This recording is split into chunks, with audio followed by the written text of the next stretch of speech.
वक्ता भी है। मेरी शादी बचपन में जल्दी हो गई थी और 77 में हुई और बहुत ही सरल और स्वभाव के और अच्छे स्वभाव के मुझे मेरे हस्बैंड मिले। हम एक भिलवाड़ा आए और फिर 2000 में ये जो सिस्टम है आरसीएम चालू किया। आई वॉज 18 ईयर्स जब आरसीएम की शुरुआत हुई और हमारे सामने ये सब चीज़ें हो रही थी जब हम एजुकेशन में थे और हमारे पापा ने बिजनेस स्टार्ट किया था और वो शुरू से बहुत ही सिंपल पर्सन रहे, तो उनका जो स्टाइल ऑफ बिजनेस था वो भी बहुत सिंपल था, but at the same time वो ये जो उनका एक प्रिंसिपल है कि things should be in a very organised manner. Trilokchand Chhabra ji को मैं लगभग पिछले 27 सालों से जानता हूं और उनके सानिध्य में मैंने काम भी किया है। छाबड़ा जी की जो सबसे पहली क्वालिटी है कि या तो लोगों पे जिन लोगों पे भी जो विश्वास करते हैं उन लोगों पर पूरा बिलीव करते हैं, और दूसरे उनकी जो क्वालिटी है कि वो किसी काम को करने की जब ठान लेते हैं तो उस काम को किसी भी हालात में उसको पूरा करते हैं।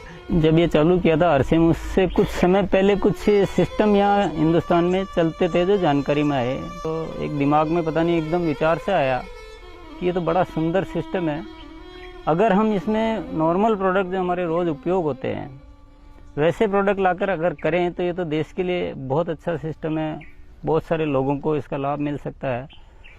और उसके बाद एक ऐसा विचार जो अंदर पैदा हुआ तो उस विचार ने मुझे कभी रुकने ही नहीं दिया। टीसी छाबड़ा जी को मैं पिछले 25 सालों से जानता हूं और उनके सानिध्य में मैंने काम भी किया हुआ है। टीसी छाबड़ा जी की सबसे बड़ी क्वालिटी है उनके लिए काम काम होता है, काम छोटा और बड़ा नहीं होता। वो हर काम को उतनी ही सीरियसनेस से करते हैं, चाहे वो काम छोटा हो चाहे बड़ा हो। मुझे याद है जब आरसीएम की सबसे पहली मीटिंग हुई थी, एकदम फर्स्ट मीटिंग, मैं उस मीटिंग में प्रेजेंट थी और वो एक पेड़ के नीचे बाहर मीटिंग हुई थी जहाँ पे मुश्किल से शायद 20 लोग बैठे होंगे। क्या मालूम, इनसे पहली बार मिलते ही मुझे लगा कि कुछ विशेष व्यक्ति है ये, जो बोल दिया एक बार फिर वो याद है, वो एक कंप्यूटराइज काम हो गया। मेरी एक नेचर है कि मुझे अगर कोई चीज़ अच्छे से समझ में आ गई, मैं कन्विंस हूँ कि हाँ ये जिंदगी में सही है या ये काम सही है, तो मैं फिर किसी के रोके रुकता नहीं हूँ। तो आरसीएम की भी यही कहानी है। शुरू में सबने मना किया, परिवार वालों ने भी मना किया, दोस्तों ने भी मना किया, बहुत सारी चीज़ें भी हुई, लेकिन मैं कन्विंस था, मुझे समझ में आ गया था कि ये सिस्टम है, इसको देश को इसकी ज़रूरत है, आम आदमी की ज़रूरत है। वो हमेशा एक ही चीज़ बोलते हैं लाइफ में कि चाहे दुनिया कहीं पे भी कुछ भी कर रही हो, चाहे पूरी दुनिया भी अगर वो चीज़ कर रही है और अगर वो गलत है तो हमको उसका साथ नहीं देना चाहिए, हमको हमेशा सही चीज़ ही करनी चाहिए। जो उन्होंने अपने जबान से कहा उसको उन्होंने पूरा किया, जबान के सच्चे, ये उनमें मानता है। एमएलएम के नाम पर ज़्यादातर कंपनियां कुछ महंगे प्रोडक्ट लाती है उसमें और ज़्यादा कुछ उसमें से बांटने की कोशिश करती है, और हम आरसीएम में ऐसे क्यों प्रोडक्ट लाते हैं जो बहुत कम रेट में होते हैं। बहुत ज़्यादा इधर कुछ चीज़ों को हाई फाई करना या कुछ बहुत ज़्यादा हर कहीं खर्च कर देना, तो मेरे को कुछ महंगी चीज़ खरीदना पसंद नहीं है लाइफ में। तो मेरे को जो पसंद नहीं है मैं बेच कैसे सकता हूँ। हमारा हिंदुस्तान का मिशन मंगल इसका एक बहुत बढ़िया उदाहरण है कि उन्होंने उस पर्टिकुलर बजट में उनको बनाने की सोचा तो उन्होंने वो चीज़ बना कर दी। ये कोई भी वादा करते हैं वो पूरा करते हैं, और इन्होंने जो सोच लिया कि मुझे ये काम करना है वो करके रहते हैं, और इन्होंने जो भी सोचा ईमानदारी से कर रहे हैं पूरा।